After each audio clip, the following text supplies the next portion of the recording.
This is a podcast from Rover. Better me. Better me. Better me. Better me. It's better me. Hopefully. Hello, welcome along to the Botox or not to Botox episode.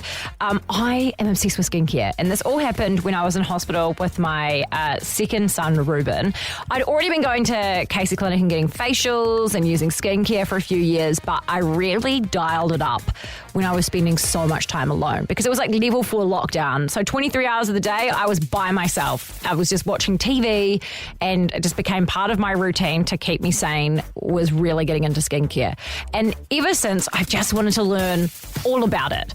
And I'd also started kind of dabbling in Botox. Obviously not when I was pregnant, but before I was pregnant and afterwards. I had Botox in my eyebrow arch, which is quite a common one that you can get, which doesn't change the expression of your face. It just opens up your eyes a bit more, just gives you like a little brow lift. And then I would get a little bit in my crow's feet. But because I like being able to express on my face, I've never had like forehead or anything like that. But I started thinking about it. I'm like, Botox, like, is it the best thing that you can be doing? What actually is it? Because all I've ever seen is people on social media and your friends and stuff saying how amazing it is. I never actually learnt anything about it. But then there's people that don't believe in Botox and they want a natural way of, I don't know, slowing down the aging process. But also, can I just say, there is nothing wrong if you just want to age gracefully. Like, do you, boo. Do whatever makes you feel good. If Botox makes you feel good, get Botox. If not getting Botox makes you feel good, don't get Botox. If doing alternatives to Botox makes you feel good, do the alternative. But make sure you're informed about it. So in this episode, I'm going to be chatting with leading experts about the good, the bad, the ugly, and the alternatives when it comes to Botox. There's some great tips, but there's also some things that people do DIY that will make your jaw drop. Plus, I made my husband go and get a face sculpt, and it was very entertaining. So let's get into it. Better Me, hopefully, with Sharon Caci. If we're talking Botox, there's one person we absolutely must speak to. She is an absolute pioneer, one of, I would say, New Zealand's best businesswomen because she founded Caci Clinic. I am a huge fan of Caci Clinic. I've been going there for 6 or 7 years now, and I think that Jacki is amazing. So please welcome to the podcast, the one and only Jacki Smith. Hi, Jacki. Hi, thanks so much, Sharon. That's very generous of you. For people that don't know, what is Botox? Because we hear about it all the time. We see celebrities getting it. I've tried it myself. What is it? What are we putting in our body? I think the important thing to note to start with is that Botox is a brand name that's become synonymous with lots of things that are called neuromodulators. Mm-hmm. So because they modify the way that a nerve interacts with a muscle, so they relax muscles. So Botox was one of the first, and it's a bit like, Hoover became synonymous with vacuuming. So there are other brands like Xeomin and Dysport, and that are all very, essentially for the consumer, are very similar. Wow, I didn't know that. Slight differences between them. So Botox is a brand name, but it is used to cover a whole range of similar products. Basically, it's a chemical that temporarily puts a block between a nerve and the muscle, so the muscle relaxes. Ooh. So it's not a dermal filler. Fillers are quite different and behave in a completely different way. So when you put it into a frown, or the muscles that create a frown, then those muscles relax, and they stay relaxed for 3 or 4 months, maybe longer. Incredible. And because a lot of people are starting to do this as they're younger as a preventative measure. Do you think that it is something that people need to do as a preventative if that was something that they were interested in, or do you think wait until it's a problem? So I think there's 2 kind of parts to that, really. The first is, at Caci, we're really careful not to judge. So if something is an issue for somebody, then that's something to take seriously. We're not here to say you should or you shouldn't do anything. We look at clinically, is it appropriate, but not on a personal kind of level. And then the other is, it really doesn't matter. So I've got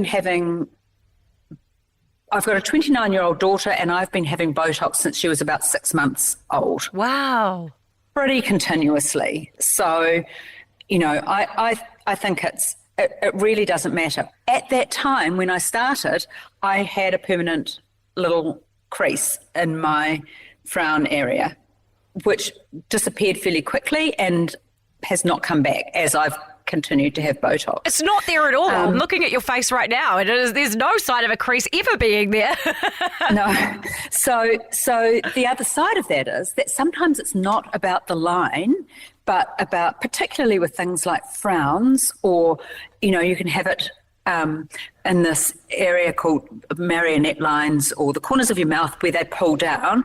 If you're feeling like that doesn't suit the way that you want to look and you're 25, why wouldn't you have it? You may not have a line there at all, but if you frown really deeply and you're aware of it and conscious of it, why wouldn't you have Botox to relax it?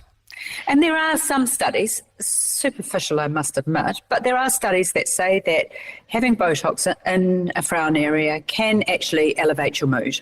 Wow, that's so interesting. And it's like that whole look good, feel better thing as well, isn't it? And I guess like what I would love to ask you as somebody, that is a real pioneer of this industry is, how do you know if you're seeing someone good or if you're seeing somebody that's just in it to get some cash out of you? That's the age-old question, isn't it? With anything that you buy or any service that you buy, is how do you know that person is good? And you just have to ask questions about experience and training, and not be afraid to ask those kinds of questions, and ask them for their personal before and after photos, photos that they've got in their clinics. Be really sure that you understand what the risks are with any procedure that you undertake. So don't allow that to be kind of brushed off, because I think it's important to know what you're getting into. And any procedure does have risks, some more than others, but you do need to understand that. What are the risks of getting Botox? Are there any kind of long-term things that it could cause? Like once you start, you can't stop? Or what would the side effects or risks be? I think the beautiful thing about Botox is that it has been around a really long time. It's extraordinarily well studied, and the risks are the risk of long-term effects is close to none. It really is. The short-term effects are that you relax. A muscle is relaxed that you don't want relaxed. So in a frown area, which is probably the most common area to have a treatment like Botox, is that you may catch the edge of a muscle that holds your eyelid up, and so you get a droopy eyelid, or the muscle that holds your brow up, and so you get a dropped brow, or if you're having Botox in the lower part of the face, that you relax a muscle that elevates your face instead of depresses your face. So those are the things. But the one of the beautiful things about Botox is it always wears off. Yes. Well, because I know that filler can be reversed. A lot of people still don't know whether or not Botox can be reversed. So can it? So I think just to catch you on one thing, most fillers, the most common fillers, can be reversed. So if they're a hyaluronic acid filler, then yes, that can be treated with something called hyaluronidase, and that will dissolve it. Botox, no. There isn't something that kind of dissolves it or undoes it, but and so it is. If that happens to you, and generally it doesn't with a good practitioner, but it's always a possibility. It is just a case of waiting until it wears off, which can be pretty frustrating at the time, but you do know that it's going to go. I was just thinking while you were talking, actually, because so in this episode we're speaking to you, we're speaking to Mike, we're talking to Mike about people buying Botox and doing it themselves off Etsy or AliExpress or anything like that. And we're also talking to Olga from Face Up about people that don't want to get Botox as something like an alternative thing that they could do.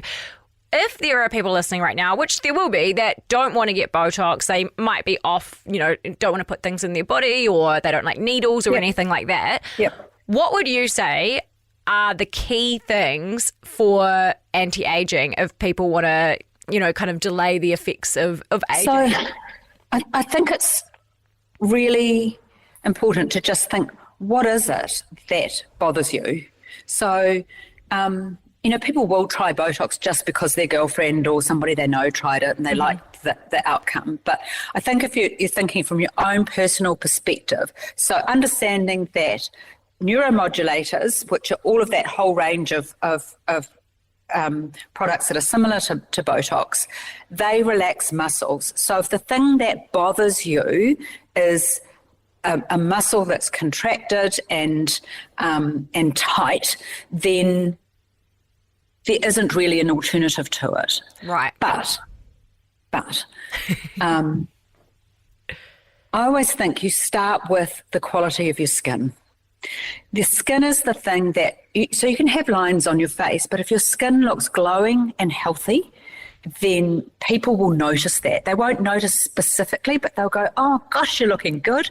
And it will be because you've got glowing skin. So start with, what does it take to have healthy, happy skin? Wow. And that's something at Caci that we call skin confidence. Things like neuromodulators or dermal fillers, they address specific areas, but there are other products and treatments that address the quality of your skin. So is it dull? Is it dehydrated? Is it pigmented? All of those things can make a big difference to when you look in the mirror and you see healthy skin, when you get feedback from other people around you about how great you're looking. Those are all things that build your confidence.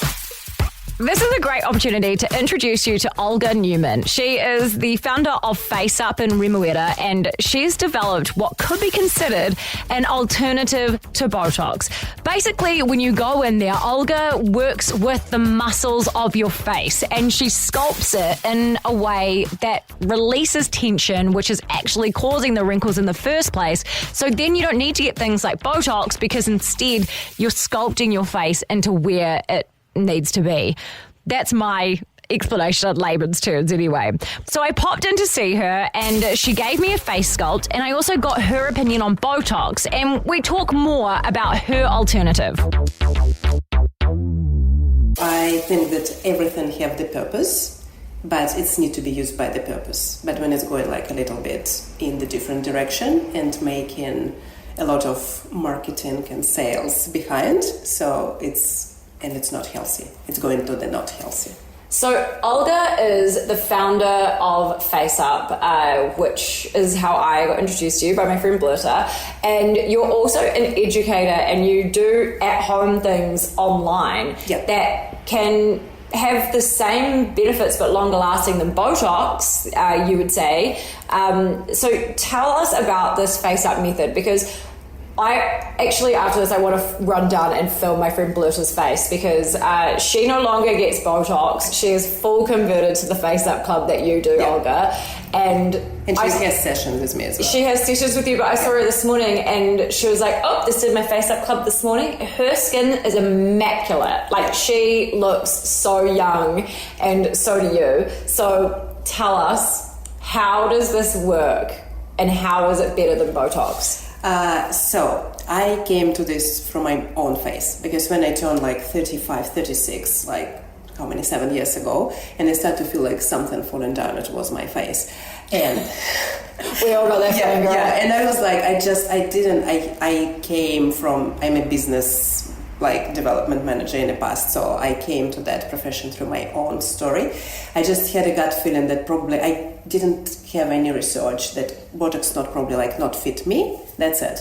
And facials, yes, it's just product, so it's also, again, logically was not like sorting my lines and puffiness and all this stuff. And I start just with typically massage, touch my face, like doing some random movements, following some YouTube's video. And in couple months, I start to feel the different face. So like this is like when we talk about like plumpness, feeling like confidence, like flashing. I stopped to use my foundation at all. And I'm like, oh, actually, this is probably I want to go to. And it was, we moved here, changed in the life, and I'm like, oh, okay, I will try, and completed my first sculpting session. And after that, I just so fascinated to go inside the body, find the roots, because everything like super interconnected. And when you're not treating the roots, but just like the masquerade, the problem, that's not gonna be the long-term solution. Is it an everyday thing? How long does it take? What do we have to do? I designed everything in my app. It's like 15 minutes. 3 times per week. You can do more often if you want, like just progress faster, or you just like maintain, and because everyone have a different start point. Last time I left here, you did so much to my neck that I felt like I was 2 inches taller when I left. Yep. And it was the first time I felt like my neck was like properly, fully released. And I honestly did think that I fully believed in like what you were doing, and then I was like you were saying, I got lazy, and even though I'm like a skincare freak and every night I like sit in my bed and do like my skincare and stuff, I just got lazy and was like, oh, just go blow and Botox it again, because it was pure laziness. Yes, it is a laziness. But I feel like it doesn't last as long anymore, so I need to get back into you this. Will get like you're getting older anyway, so it will be require more and more and more, so it will be more time and money investment, because I know the clients who come to me, because muscles, they have a functions, muscles have job to do. So the main your anti-aging component is your own blood. When your own blood can move properly through your neck to your skin, you will glow. Wow. But when you and contraction of the muscles, it is the main process of the blood circulation. They need to contract on the face as well, so we need to do that. We need to mimic. When it stops to move, venous blood and lymph stop to go. So like arterial blood can pump with the heart, but if you don't, like you exercise, yes, you know that you need to do. Like we here have the same idea. It's same body, same muscles. We need to contract. And of course, because of this like behaviors, posture and everything, people like not looking after the neck, not looking after the head. Literally doing it right now. Sure. What do you say to people that might be like, say, a Botox nurse or something like that? Like we're talking to, you know, this whole podcast about being open-minded to everything and figuring out like what works best for you and like giving people different options that could work. But what would you say to people that maybe do administer Botox that are like, oh, that's just bullshit? What would you say to that? Everyone can do whatever they want, and everyone free to have choices to do with their body, because it's their own body. Yeah. And I probably already passed the point when I was trying like, you know, to prove or like to educate. I give a lot of education on my Instagram page, like when people come here to my students on the club, and slowly people like getting it. But again, if you want to hear and think logically, or like even in Google, you like can find like plenty of different research now that how it's impact. You even like can Google celebrities in Hollywood, you know, who started to do it like 20 years ago, and now how they look like. Who? Madonna.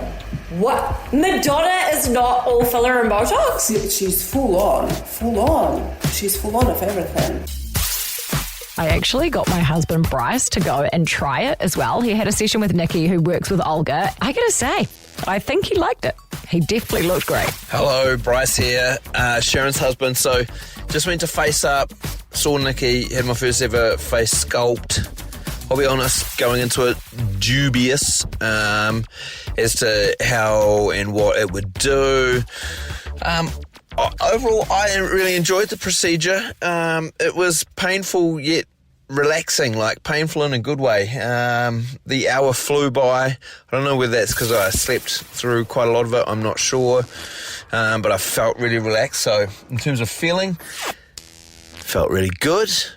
In terms of what I learned about all of those little muscles and the fascia, what are they called? Fascias? Facials? I don't know. Fascias. In terms of those things, I learned quite a lot, and how much of it is all in the front of your face and in your throat and neck area. And how do I look? The $1 million question. I look good. That's your answer. Looking good, feeling good, face sculpt. Thanks, mate. But here's one thing that Olga and Jacki have in common. They're not going to judge anyone for what they want to do, the way you age, or if you're happy or unhappy. That is totally up to you. And I've had great results with what Olga does. I've also had great results with services that Caci offer. So I wanted to get some advice from Jacki for you. If you're a first timer or you're thinking about the options, information is power. Of course, I'm going to say you go with somebody that you trust, and I would hope that they would trust Caci, because that's something that we've worked on. You know, we've got a really great structure for training our nurses to deliver the treatment, with ongoing education, with a clinical advisory board that monitors, all of the treatments that we deliver. We review all of our, what's called adverse events. So if somebody does have a side effect that's not intended, then, we record all of that and look at ways of minimising that. So I think that, outside of that, then of course it's find someone that you feel that you can trust. Amazing. Oh, Jacki, thank you so much for your time today. I really, really appreciate it. And I could talk to you. Welcome. I could talk to you forever about all things skin. I'm obsessed with skincare. Well, I do love to talk about it. I know, me too. Well, thank you so much. We do really appreciate your time. Thank you, Sharon. It's lovely to talk to you. You too. Bye-bye. Better Me, hopefully, sponsored by Specsavers. Dun, da, da, da. Ryan O'Connor from Specsavers is joining us right now. Now, Ryan, I've got to ask a question, because I think it's something we kind of skimp on, but is there an age where we should start getting regular eye tests? And are there things that we need to think about to look after our eyes in general? There's no early age for eye tests. We'll see them all.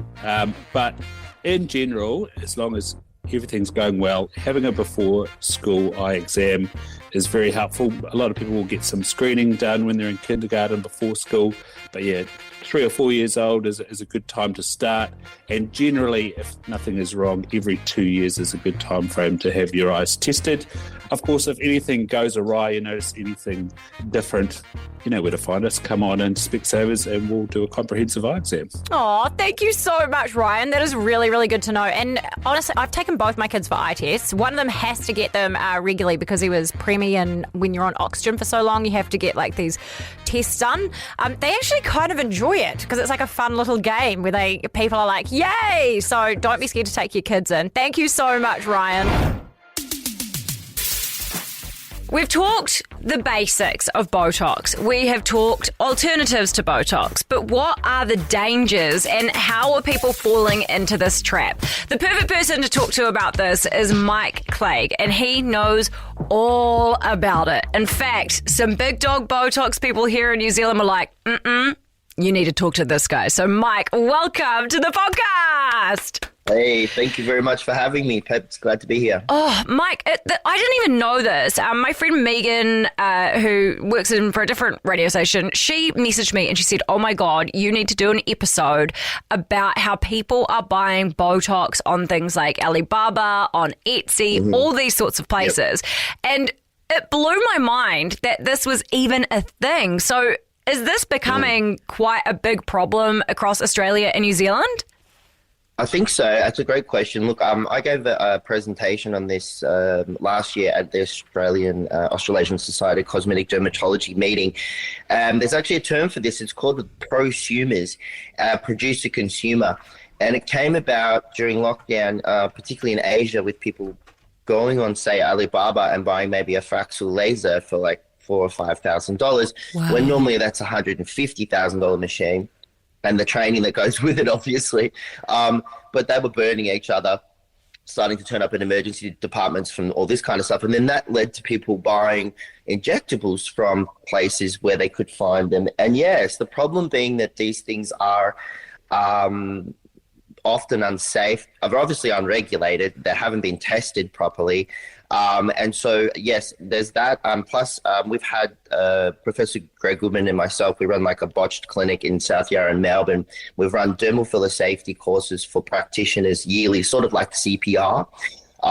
We took that on because a lot of people don't know how to dissolve the fillers, for instance, and they don't know what to do.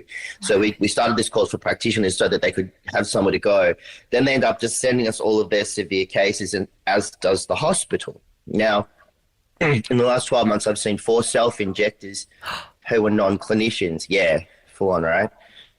And then recently we're actually looking after someone right now whom is in a lot of danger, and she was injected in a house down the peninsula by a massage therapist who purchased something online that was supposed to be a botulinum toxin from Alibaba. The problem being, just from looking at her when she presented to us, both eyelids down, completely paralyzed, can't see, forehead down. Yeah, she can't smile, she can't barely speak, and she's having difficulty swallowing. Now, we knew the second we heard this that this means it's becoming systemic, and it could lead to botulism. If it gets into the chest wall and the intercostal muscles stop working, she'll need to be intubated, and she was just admitted to hospital 3 days ago. So the problem with that is that botulinum toxin is like weapons grade, veterinary grade, but the box is the same as the brand in South Korea. So it's a copy of a copy. Shivers. That's crazy. Yeah. 21 years ago when I was with the company, with Allergan Pharmaceuticals, we used to get told when there was a meteor storm coming, you know, and this case sort of reminds me of that one. And it was about 21 years ago, and a chiropractor in Florida purchased research grade botulinum toxin online from Cuba, I think it was, and it made its way in. He injected himself and his wife and his mate and his wife, and all of them went into respiratory failure, got botulism, and were intubated for 3 or 4 months. Now, they survived. However, the other couple did sue the other couple and won. Of It's all course there they on did. Google machine. Of course they go did. and have a look. It's all there on the Google machine. Well, how can you tell? Because, you know, it used to be, in New Zealand, I feel like we do have some pretty tight restrictions. You have to be a registered nurse to be able to do it. Is it not as tight? Yeah. Okay. Are the restrictions in New Zealand not as tight as we are led to believe they are? Well, yes, I think. They're tight when it comes to Botox, botulinum toxin type A. But dermal fillers, even a mechanic can have a crack. Wow. I thought that filler would be the same.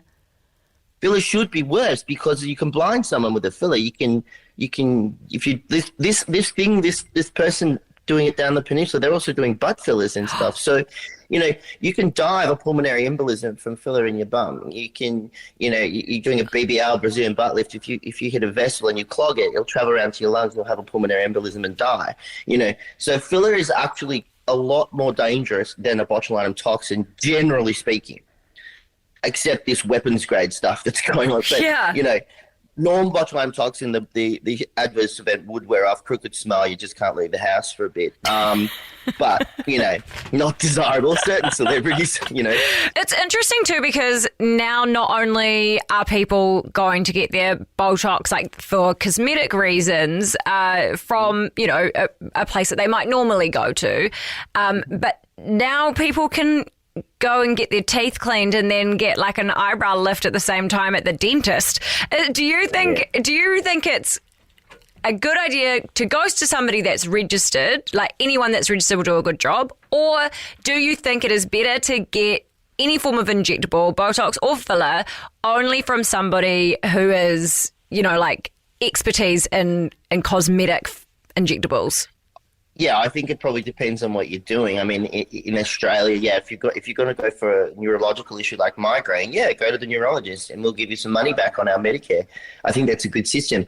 I think with the dentist thing, look, it really, you know, in Australia they're really only allowed to perform a dental botulinum, so it would be the masseters or Okay. something. But then people, once it's in the practice, they might start going to other areas of the face.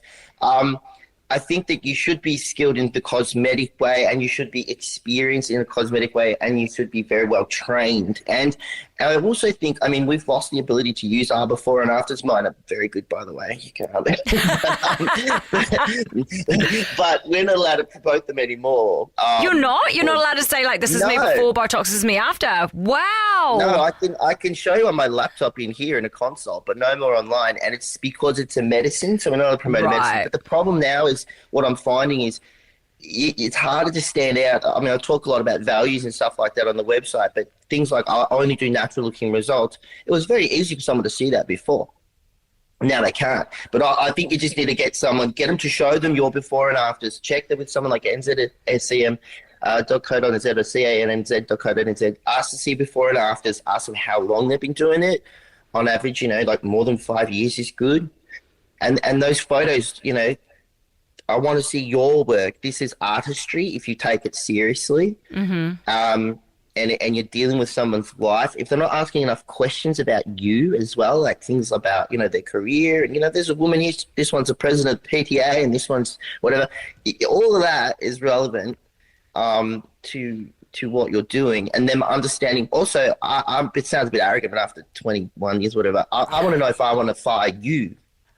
Like, I'm not sure I want you. Yeah. So I'm actually interviewing you as much as you're interviewing me. Yeah, I get you. And if I think not a good match, I chucked one out the other day. She's like, I want this, I want that. So I'm not doing any of that. It's just bad for you. So, but I wanted. I said, all right, well, we're not a good match. I'll see you later. Oh, I think that's good. It's nice to hear that there's people within the industry that are being super ethical like that.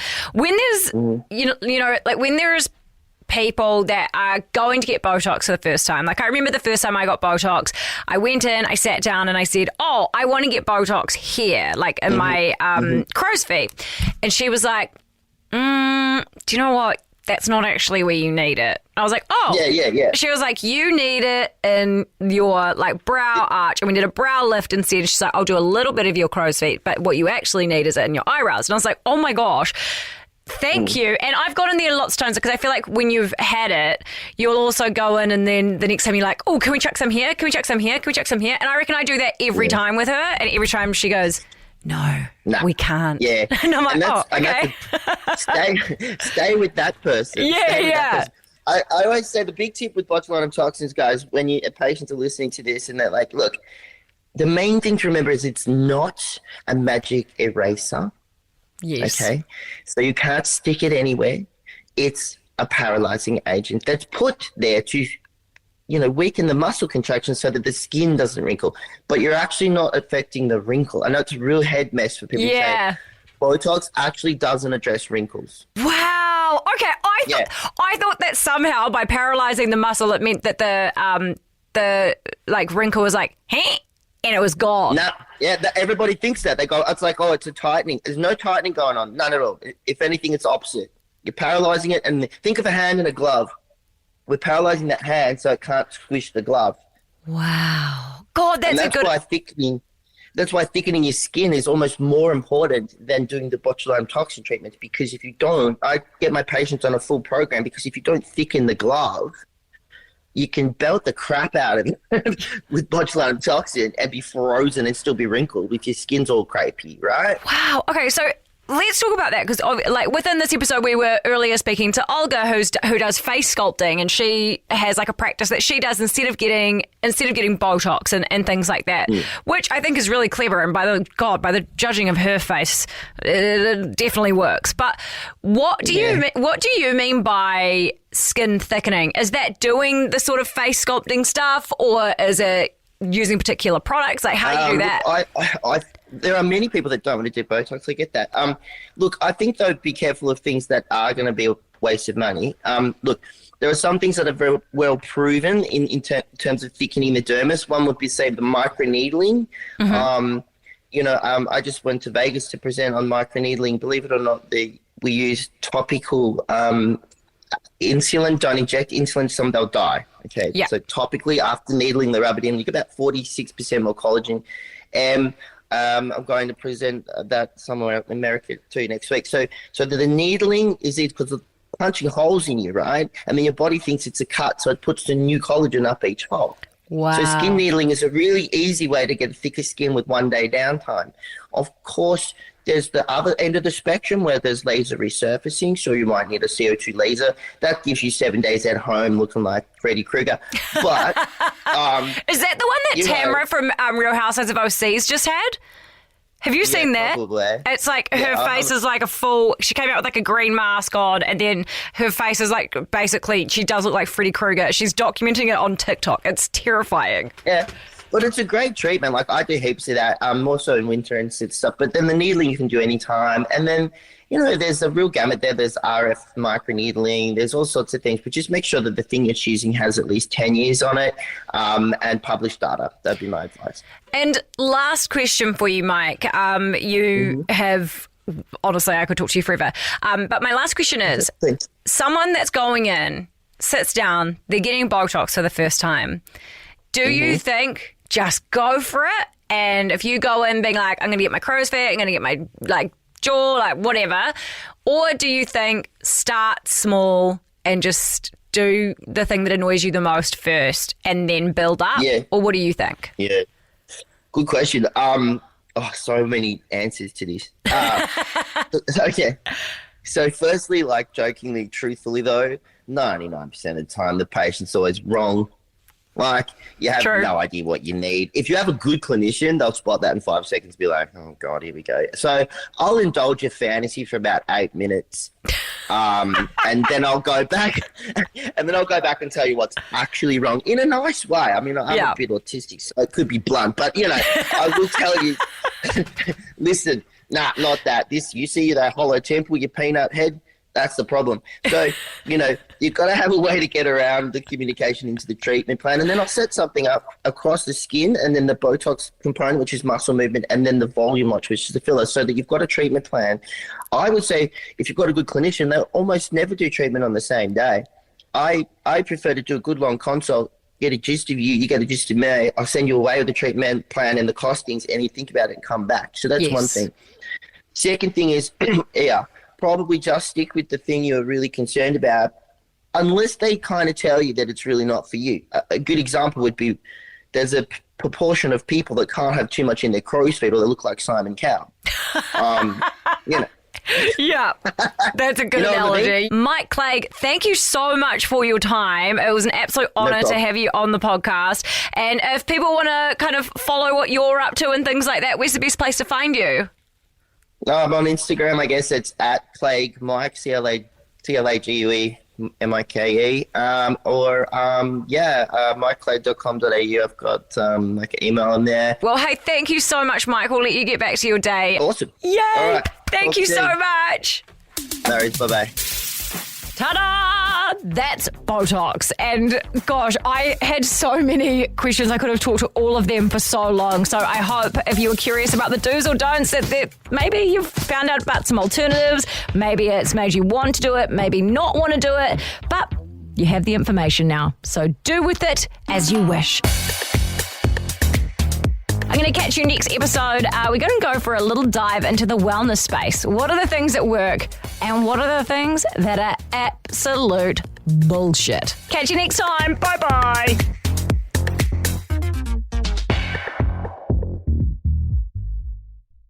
Rover. Music, radio, podcasts.